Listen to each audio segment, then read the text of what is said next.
The Second Amendment.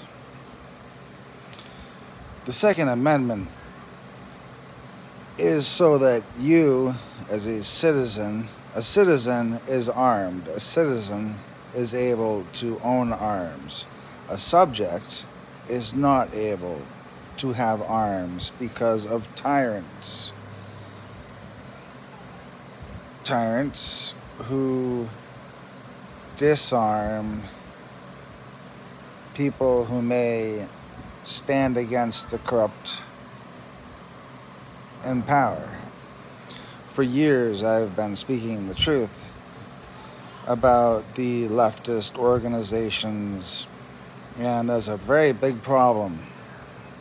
It's a very big problem in the patriot community, in the Second Amendment supporters community. It's a huge problem. It's a problem of mental slavery. Let me explain, or don't, but I'm going to anyway. See, this concept of political correctness is slavery. When it prohibits you from saying the truth about an invasion of 40 million illegal immigrants, which you and the Second Amendment community do not talk about, you are almost saying it's okay to have 40 million illegal immigrants, half of which are living off of public assistance, which your tax dollars are paying, and they're not even citizens of your country. They're invaders, part of a fifth column invasion that's been arranged by our own treasonous government. Understand, it's not people who commit treason, it's the government. The government is also, governments are who are behind 99% of acts of terrorism. And this is a fact. Operation Jade Helm was to prepare for an invasion from Mexico of China and a bunch of third world shitholes all working together to invade America through tunnels underneath the border. Now, a lot of you might not know this, but if Hillary had been elected, that would have happened. When it comes to the Second Amendment and political correctness, unless you start speaking truth, and you don't have to speak truth to power, because power really doesn't care what you say. You don't even think that what you say matters, or you would be speaking truth to power. But you don't see yourself as having power. You don't see your peer group as having power. This is where it's strange, right? Because you're understanding at this moment that if you thought what you said matters, if you thought that your little groups on Facebook and social media mattered, if you thought you mattered, that your voice counted, then you would be saying something with your mouth, not just sharing links of generic information. And that's generally what people are doing. Because why? Because it's safe. And why is it safe to share generic information?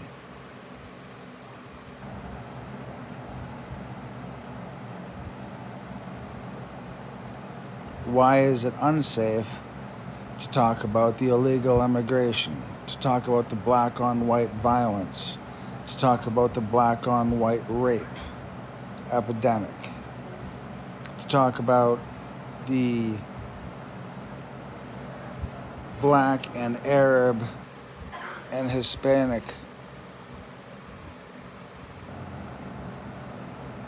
men who are raping white women in our country that we pay the taxes for?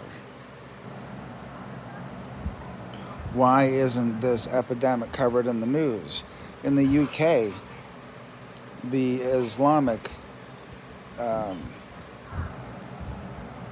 grooming gangs. Grooming gangs almost sounds like they're nice, like they're grooming horses, they're grooming the hair. But what it really is they find a rambunctious teenager. They give this teenager drugs or alcohol. They rape the teenager. They get the teenager addicted to drugs. They force the child into prostitution. And the corrupt political system, the corrupt police, they all fuck these girls also. So the Muslims just do the dirty work for the scumbag police and politics. It's the same in America, except in America it's still mostly the blacks who do the, you know, the pimping. A lot of Hispanics and Muslims also. And, you know, you guys are barely holding on to your weapons, so I can't expect you to have your balls, you know, because they're trying to take your dick, aren't they?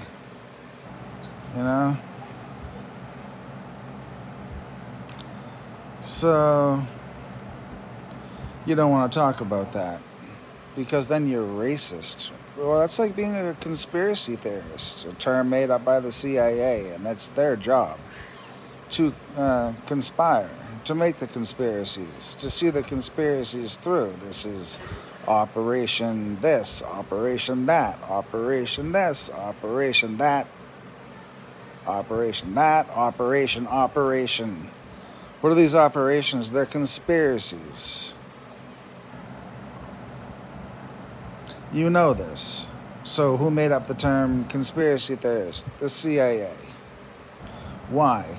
Because the CIA is doing the conspiring.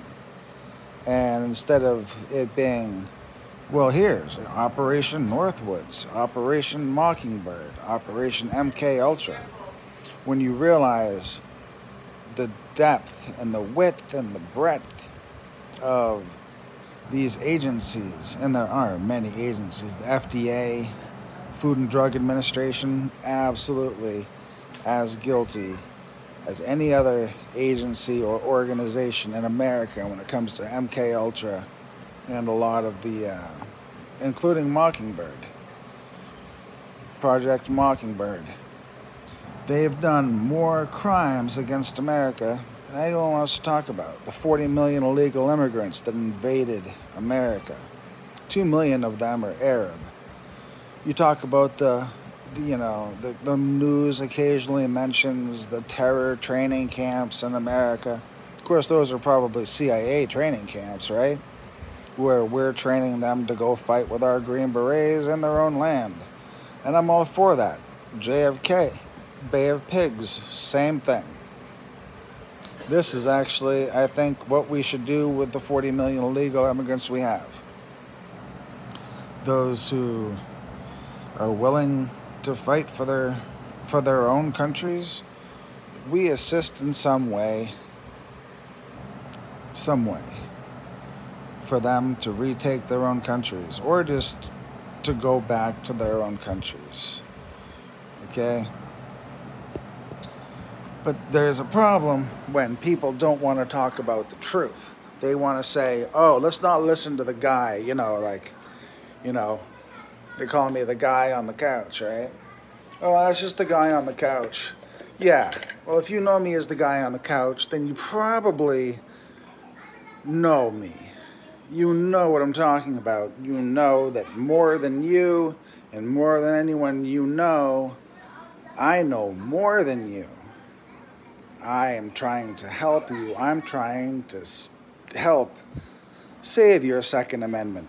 So let's talk about the Second Amendment.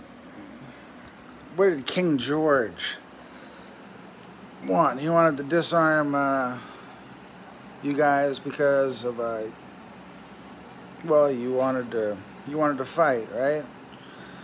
Some Freemasons and bankers made the decision that America should go to war with England. This is a fact. What was it called? The Green Lantern Lodge? The Green Dragon Lodge in Massachusetts? Oh, a bar, sorry. It was also a lodge, a Masonic lodge. So the Freemasons started that war. Thanks, guys. You know, appreciate that. That was very helpful. And as the Patriot said in the movie The Patriot, why trade one tyrant 3,000 miles away for 3,000 tyrants 50 miles away? But people didn't listen to his sanity. They wanted to be stupid. You know, they liked the idea of a war. See, and it wasn't a just war. The price of tea, you know, taxation without representation. Wow, you're all terrible disappointments to the essence, to the heart and soul of the Constitution. You've allowed them to erode gun rights dramatically, and that's why you don't speak the truth.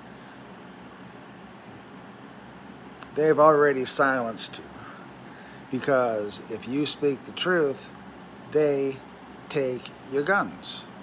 Or they say a red flag, you know, because if you say, hey, we're being invaded by these people that are killing us and raping our women and children, and people are disappearing, and it's a problem.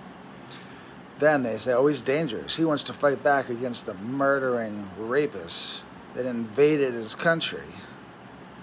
I say, if you don't want to fight back against those people, then you're my mortal fucking enemy. You're a coward. Your ancestors probably disown you upon your death. And there's no room for you in any nation I'm affiliated with, which is many. And to be clear, I mean, I know some of you still have soft spots for justifying your cowardice. So let's just be clear that the people that are being sent here to kill you and rape your women and children, you fucking cowards.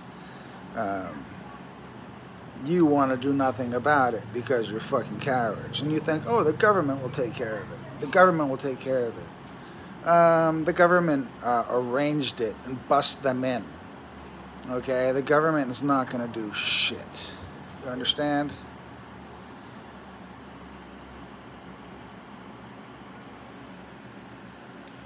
Not unless you elect me, because Donald Trump ain't got the stomach for it. He doesn't have what it takes. If you think Donald Trump has what it takes to fight against these illegal immigrants, I say you know better, because he ain't. You know? He ain't doing it. He owns this house I live in. Him and special service, special protection. Sounds fancy. Satellites.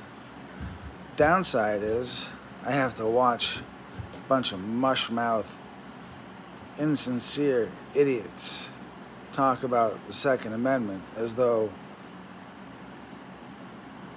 they are willing to, they're not even willing to speak the truth. Like, if you're going to go to war with someone and you're going to kill people, you're going to kill people in war, you dumb fucks. That's what happens in war. I know this is news to you. A lot of veterans lived on a rule of engagement where they had to be murdered before they could shoot back. You got to wait till your buddy is shot in his face before you can shoot back. That's America's rules of engagement, because your military don't work for you. They work for the fucking Jews, the bankers. They don't give a fuck about you. They don't care about your family. They don't care about their own troops. These generals, and these are some morally bankrupt bastards. So, you know, you got your National Guard, which is your state militia, which is run by the governor. Then you have your own militias, which are you, your brother, your cousin, the guy down the road, everyone else, all the citizens. And I don't know if you've noticed, but people are dumb and can't agree on anything because nobody wants to talk about anything worthwhile. You know, you leave that to me, okay? And you criticize me for it, and you call me the guy on the couch. But you forget that this shit right here, prisoner of war, It's not something I got at a souvenir shop. I don't know where the fuck I got it. But I'm straight up fucking prisoner of war. I was on house arrest until Elijah Cummings died. The day that he died. And he did not die naturally. He died by military tribunal. The military is finally getting its shit together. You're going to be going to war, my fellow Americans. John F. Kennedy saw this coming. How long ago? 50 years? What did he say? Today we need a nation of men who are ready in a minute. He didn't say who he thought we'd have to be fighting, but he was a Democrat and he wasn't far left enough for the globalists. He had family. He had children. He was invested in the future. Do you understand? He's the founder of the special forces. You think he might have known something? You know, if you create special force, like I'm the creator founder of Legion. QAnon. Q said, who's gonna fight the 186 Soros-funded terror organizations? And I said, I will. And Q said, talk about Ruby Ridge. And I did. I talked about how the government murdered his wife and his son because they wanted him to go spy on some white nationalists who minded their own business up in the mountains because the globalist, fascist idiots and the FBI and the ATF, yeah, all the agencies, fuck you. Fuck you. They wanted to kill some white people that have guns, and declare war on the militia. Then they, after that murder by the government, they went after David Koresh, and they demonized him pretty good. Yeah, they do that. They're pretty good at it. But if you're right and you're good, like I am, then you tell them, you know what, you guys can go fuck yourselves. I know most of you guys who run these groups on the internet are fucking agents. And I know that the scummiest agency in America is the FBI. And those 33,000 emails, what do you think they're about? What do you think those 33,000 emails from Hillary Clinton are about? Yeah, they're about me. Because you see, they conspired to, they had people walk in at the front door of my house when I was holding my daughter, and they flew planes over our house very low, like it was a tourist destination. I mean, hundreds, thousands. FBI agents, people from Hollywood, it was the place to go see. You want to see a UFO? Go see Johnny. He taught Dan Brown. He thinks, that's what the FBI said. They're cute. They said, he thinks he's a character in Dan Brown's book. And I said, no. I said, the character's based on a character based on me. Then they made up this bullshit, and they threw me in jail this past summer. And my roommate was Zachary S., the same name as my alter ego's roommate and Dan Brown's The Lost Symbol. The chances of the guy's name being Zachary is like 1 in 10,000. In the book, it's Zachary Solomon, but in real life, it was Zachary Spinell. I made sure to get a look at that ID. Zachary Spinell, or Spinelli. Does the guy exist? I don't know. They like to put people who barely exist in my proximity with a cover story and a legend and see what they can do to let them rip. But you know what? Until one of you scumbags wants to debate me and get totally fucking humiliated, I suggest you try showing some respect, because some of us already gave a hell of a lot more to the cause than we had to give.